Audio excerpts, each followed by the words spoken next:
¿Qué tal? ¿Cómo están? Quería hablarles hoy día acerca de un cuento que a mí me gusta muchísimo. De por sí, la obra de este autor a mí me gusta muchísimo también. Franz Kafka. Franz Kafka, los cuentos completos.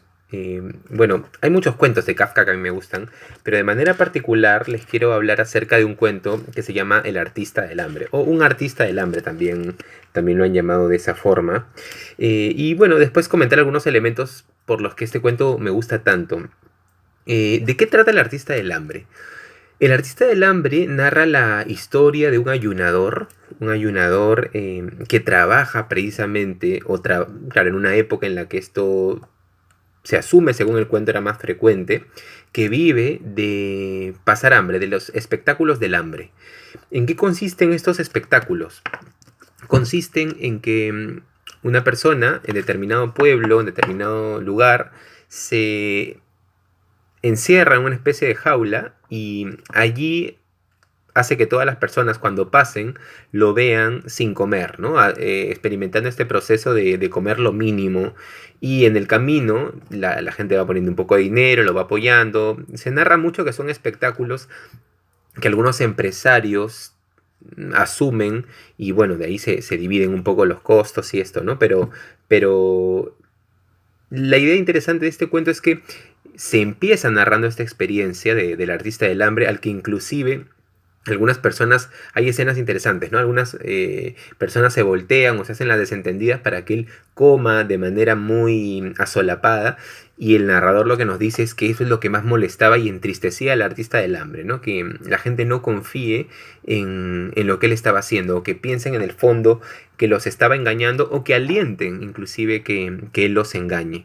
Bueno, en estas primeras escenas transcurre la primera parte de este cuento de Franz Kafka, de Un artista del hambre. Y después lo que se nos narra es que este artista, una vez terminado este espectáculo, llega un momento en el que las personas se empiezan a desinteresar de un espectáculo como este, ¿no? De un espectáculo como este. Y lo que él hace es ir a un circo, ¿no? Ir a un circo, a un lugar junto a otros espectáculos. Y este artista del hambre ya no ocupa un lugar protagónico en la ciudad, sino que dentro de la, bueno, podríamos decir de la circunferencia del circo, es uno más de los espectáculos que se ofrecen a las personas, entre los espectáculos de animales, los espectáculos de, bueno, en fin, la variedad de espectáculos que puede haber en un circo. Y en este lugar el artista del hambre pierde protagonismo, ¿no? La gente lo mira por momentos, pero tampoco es que despierte demasiado la atención, ni siquiera ya a los niños les llama tanto la atención y no ven el valor, por ejemplo, de un espectáculo como el de ayunar, ¿no? Entonces todo esto genera un ambiente en el cuento de mucha, por un lado, de extrañamiento, de desconcierto. El lector no sabe bien cómo sentirse ante esa narración, ante esa historia. Pero al final, no voy a mencionar, igual no, a ver, no es el tipo de cuentos que se presten para lo que se denomina spoiler, ¿no? Pero al final hay una escena bastante dramática que se ve venir, no sé si ustedes la revisaron, pero esta escena, y ahí sí voy, muy kafkiana, ¿no? Muy kafkiana porque es muy similar a la escena que, por ejemplo, ocurre con Gregorio Samsa, ¿no? Con Gregorio Samsa en La Metamorfosis. No sé si recuerdan ese libro en el que, bueno, finalmente Gregorio Samsa muere y lo que el cuento nos da a entender es que felizmente muere, entonces todos son felices para siempre porque él murió, ¿no? Porque él murió luego de haberse convertido en un monstruoso insecto. O que nos hace recordar mucho, por ejemplo, a La Condena, ¿no? El cuento de La Condena, ese cuento que es tan extraño, ¿no? Tan extraño, al principio muy ordenado y en las partes finales tan extraño con este personaje que salta y se quita la vida, ¿no? Prácticamente. Y también nos da a entender que felizmente, ¿no? Ese es el final feliz, ¿no? Ese es el final feliz en Kafka. Y lo mismo, bueno, cuentos como Ante la Ley o como El Buitre, ¿no? También que es otro cuento que me parece enigmático. Cuentos más breves, pero bueno, entonces quería hablarles, ¿no? Acerca de este cuento Un artista del hambre de Franz Kafka y recomendarles que lo lean, que lo revisen. Es una experiencia de lectura realmente inolvidable. Yo creo que además es uno de los puntos más altos a los que llega Kafka a nivel de intensidad narrativa, ¿no? A nivel de imágenes, de emociones, ¿no? Les voy a leer primer párrafo, o al menos unas líneas iniciales, para que ustedes tengan una idea de cómo empieza. Un artista del hambre. En los últimos años, el interés por los ayunadores profesionales ha remitido mucho. Mientras que antes merecía la pena realizar ese tipo de representaciones por cuenta propia, hoy es completamente imposible. Eran otros tiempos. Antaño, toda la ciudad estaba pendiente del ayunador. Cada día de hambre que transcurría, crecía la expectativa. Todos querían ver al ayunador al menos una vez al día. Para los últimos días, había gente que tenía abonos y se sentaban horas y horas ante la pequeña jaula. También de noche había la posibilidad de presenciar el espectáculo, para aumentar el efecto a la luz de las antorchas.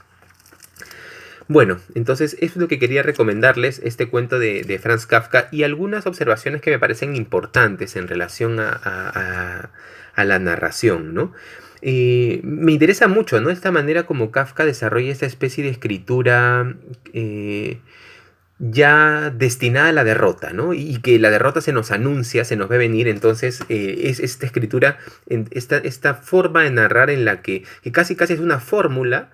No quiero decir que sea un escritor de fórmulas, pero termina siendo en muchos casos una fórmula con variedades infinitas y distintas que configuran el mundo kafkiano. Pero esta idea del personaje o de la historia que está destinada al fracaso, que va a terminar siendo derrotado y que hace intentos constantes, o al menos que esa tragedia final se vuelve casi una agonía extendida, ¿no? Una agonía extendida.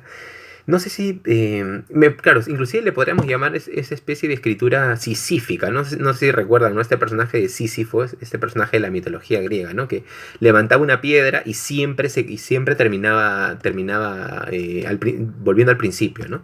Entonces me parece que hay algo de esa cuestión sisífica en la manera en la que Kafka narra, anunciándonos que todo va a salir mal, que siempre la derrota va a estar presente en su narración.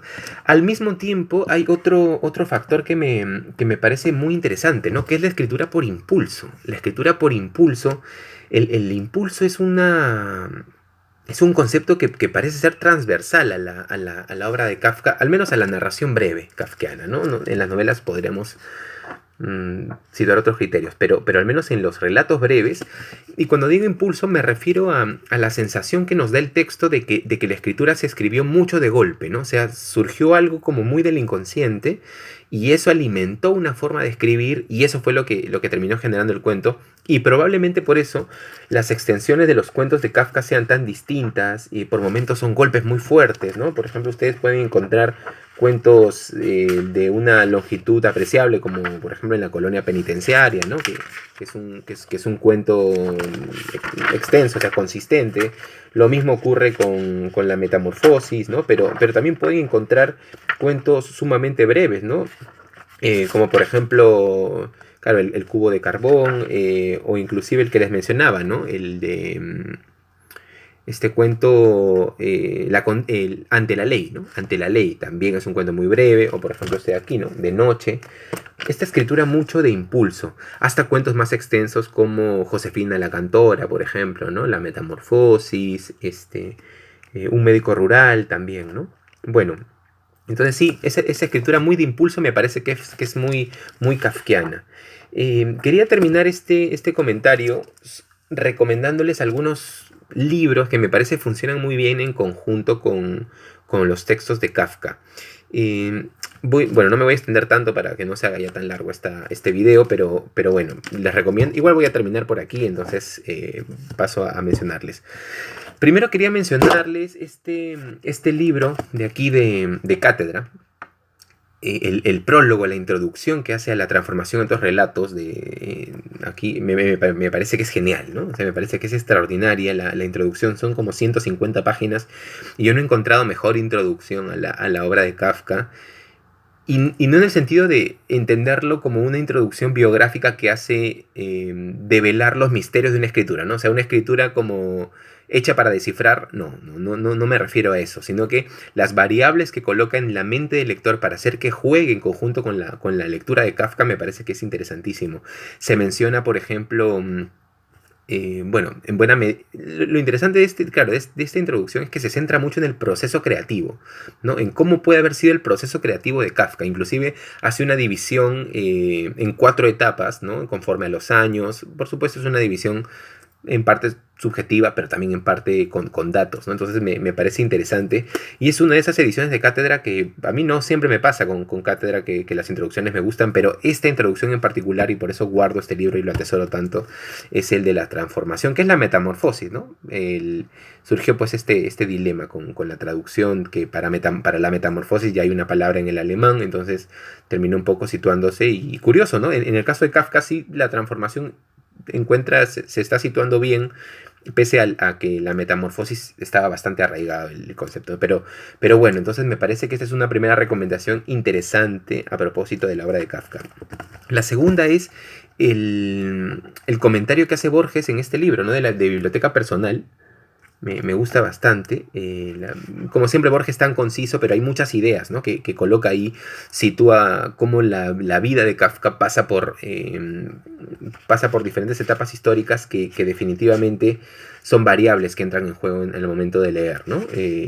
Claro, 1883, 1924, esas dos fechas delimitan la vida de Franz Kafka. Nadie puede ignorar que incluyen acontecimientos famosos: la Primera Guerra Europea, la invasión de Bélgica, las derrotas y las victorias, el bloqueo de los imperios centrales por la flota británica, los años del hambre, la Revolución Rusa, bueno, etcétera, ¿no? Digo etcétera siendo respetuoso, pero me parece que este texto, o sea, me parece que el texto de Borges es fascinante, ¿no? O sea, es fascinante para introducirse a Kafka. El tercer libro que me parece interesantísimo y también muy recomendable es este de aquí, El último lector, de Ricardo Piglia. Es un libro de ensayos, y el ensayo particular que dedica a Kafka me parece memorable, inolvidable. Igual el que hace el Che Guevara y el que hace a Borges, pero el que dedica a Kafka me gusta mucho. Me quedo con la idea de la relación que tiene Kafka con Felix Bauer a través de la correspondencia, y cómo esa correspondencia funciona también como una especie de laboratorio de escritura, ¿no? O cómo la relación amorosa se entiende en el caso de Kafka como una relación que debe tener sí 100% a la variable de la literatura, ¿no? La novia como la receptora de los textos del escritor, la que debe leerlos, ¿no? La que debe leerlos para sorprenderse y tal vez un poco espantarse. En esas tensiones me parece que Piglia trabaja muy bien la figura de Kafka. Y también está, bueno, la tradicional idea que coloca Kafka en el diario del escritor encerrado en el cuarto, ¿no? Encerrado escribiendo. Me gusta mucho, ¿no? Y que solamente sale para comer, que es una idea que está aquí en el último lector. Un libro más que recomendable para hablar de Kafka. Bueno, penúltimo libro en realidad es un libro muy muy general que a mí me gusta mucho. Más, tal vez tiene algo que ver con algo subjetivo que con algo objetivo, pero es una biografía de Kafka, ¿no? Alguna vez lo compré cuando estaba de viaje fuera de Lima y no tenía nada que leer, y me puse a ver qué podía comprar y me encontré esta biografía que terminó gustándome muchísimo. Sobre todo me gustó mucho de esta biografía el giro que dan a la imagen del padre de Kafka, ¿no? Habitualmente se le coloca como un padre muy severo, muy violento, pero este libro matiza eso, ¿no? Matiza eso y habla también un poco de la formación del padre y cuáles eran las circunstancias del padre de Franz Kafka. Y entonces me gusta mucho ese giro, ¿no? Que rompe un poco con la idea del gran padre, ¿no? Que castigador. Me parece un matiz que se agrega. Entonces, bueno, esta biografía también me gusta mucho. Es la biografía de los grandes personajes de la biblioteca histórica. Me gusta mucho. Y finalmente, bueno, este libro, ¿no? La Metamorfosis y otros relatos, con el título de La Metamorfosis, ¿no? ¿Qué me gusta esto? Dos cosas. Primero, la introducción me parece espectacular, ¿no? La introducción me gusta mucho. Ya no tengo aquí el nombre, me parece. A ver, el nombre del que hace la introducción. Aquí lo tengo. Claro, Jordi Llobet. Tremenda introducción a la metamorfosis, y además la traducción de la metamorfosis aquí es de Jorge Luis Borges, ¿no? Al despertar Gregorio Samsa una mañana tras un sueño intranquilo. es la traducción de Borges y me gusta mucho. También creo que es un libro que funciona muy bien. Mencionaba la Metamorfosis porque me parece que son títulos que funcionan muy muy bien. He mencionado la Metamorfosis, La Condena, Ante la Ley, también mencioné El Buitre, que es un cuento que también me gusta mucho y que funcionan muy bien con este libro con este cuento de un artista del hambre. Les recomiendo entonces leer este cuento de Kafka, creo que les va a gustar. A algunos se les puede hacer un poco largo en algunas partes, pero creo que es una experiencia de lectura que no deberían dejar pasar. Los invito a leer este cuento, lo pueden encontrar en internet también, no tienen que necesariamente tener esta edición para leerlo. Y bueno, eso es lo que quería comentarles el día de hoy. No olviden que hay bueno, es probable que haga un podcast, un canal de podcast sobre este cuento del artista del hambre en El Mal Lector. Recuerden que pueden suscribirse, pueden buscar en YouTube el canal del Mal Lector, en Spotify, en YouTube, y también darle me gusta en Facebook.